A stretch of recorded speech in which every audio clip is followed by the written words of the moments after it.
We'll start with an easy one tonight.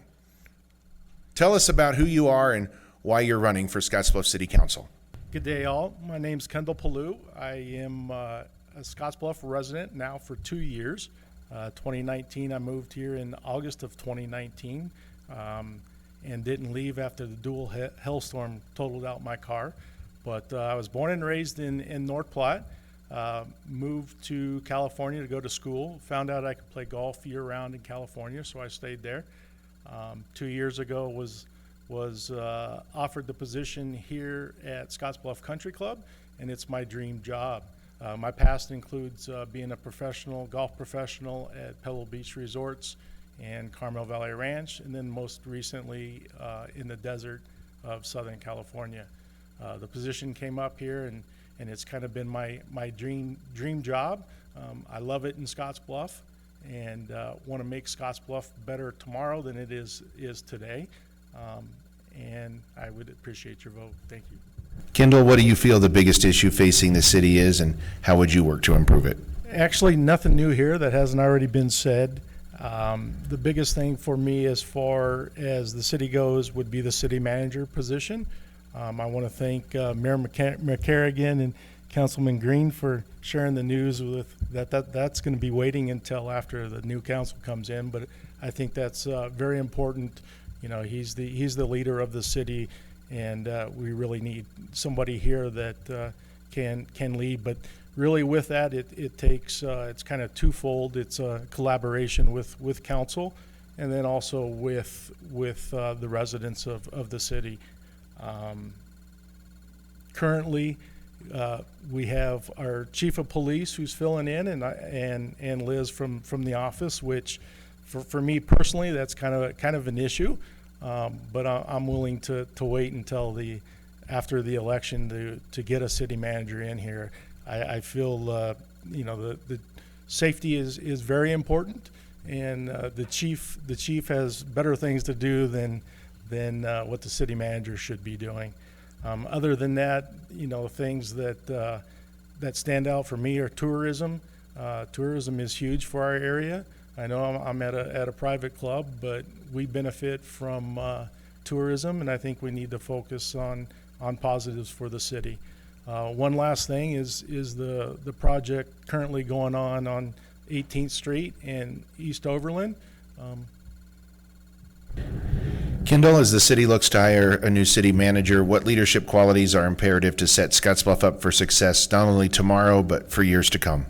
Obviously, integrity, transparency, and communication. We all hear that every day. The biggest thing for me, it needs to be a local applicant who is able to listen, but not only listen, but collaborate with the city council.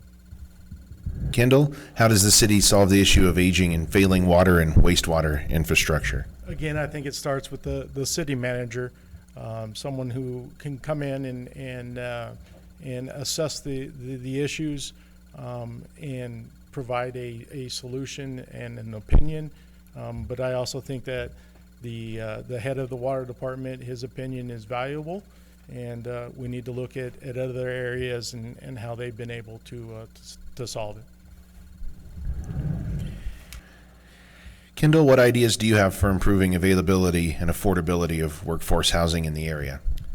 I think it's an attraction of investors, either investors here or locally or outside the area, and then also the attraction to builders and contractors, whether it be tax breaks or whatnot. And then short term would be refurbishing of current houses here in the local area, and then also I would say the collaboration with the local TCD and also Star Leal, who's the development leader. Kendall, if elected, what, if any, is the proper level of support for Riverside Discovery Center, and why? It's a great question, Bill. Actually, the zoo is great. I've been there a few times myself. As far as support from the city, I would have to look at their financials and then also get a recommendation as far as from the city manager and look at the budget and what the city can afford. Kendall, is the Aquatic Center something that can be successful in our area, and if so, how? I believe it can be successful. One thing is it attracts all ages. It's kind of like golf, attracts all ages, and then with it being year-round, being able to use it, giving kids a place to go, something to do, something fun, and then also attract those for therapy and whatnot. Kendall, we're to you now. Over the past 12 months, how many city council meetings have you attended, and what are your thoughts on how those meetings went? Well, most recently, I probably attended 4, maybe 5. It was one thing when I first moved to Scottsbluff. I attended several during that time frame, and then, of course, we all know what happened after that. So I was not in attendance, but enjoy going to the council meetings. I think the current council has done a great job, and I want to give kudos to Mayor McCarrigan and Nathan Green. Sorry, Nathan. Kendall, if somebody was preparing to move into Scottsbluff and knew nothing about the city, how would you describe it? My list is pretty long, so be prepared. No, I would say location, location, location. We've all heard that before, but just the location is wonderful. We have the monument, which is great for sunrise and sunset.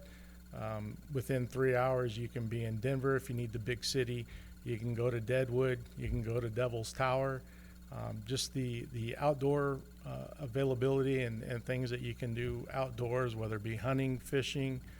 If you're from the coast and you know an ocean, you can always go to Big Mac. My wife calls that her ocean now, and so we go there when she needs a reprieve. But again, it's location, it's limited traffic. A big thing would be the schools, great school system, and then also another note, just a hometown community. Everywhere you go, people you talk to, they know each other, and it's just a great feeling to be around friends. Kendall, what are your thoughts on the city creative district that's currently in the development phase? I too am not well versed on the project itself. I would say just based on what I've heard tonight, the attraction of artists and their talents, and the availability for the community to see their talents and whatnot would be a great attraction for the city. All right. At this time, we've reached time for closing arguments, or closing thoughts, I guess, arguments, whatever you want to call them. A closing statement, how about that, to give those that are watching tonight and the voters a last word on you. And Kendall, 60 seconds for a closing statement. Again, I encourage all to vote. Voter turnout will be huge. So again, I encourage all to vote. I have no personal agenda. I manage currently in my position with an open door policy where when elected, I would continue that with the residents of Scottsbluff. Some of you may have already heard this, but for me, it's, the questions are, is it the truth? Is it fair? And is it beneficial to all?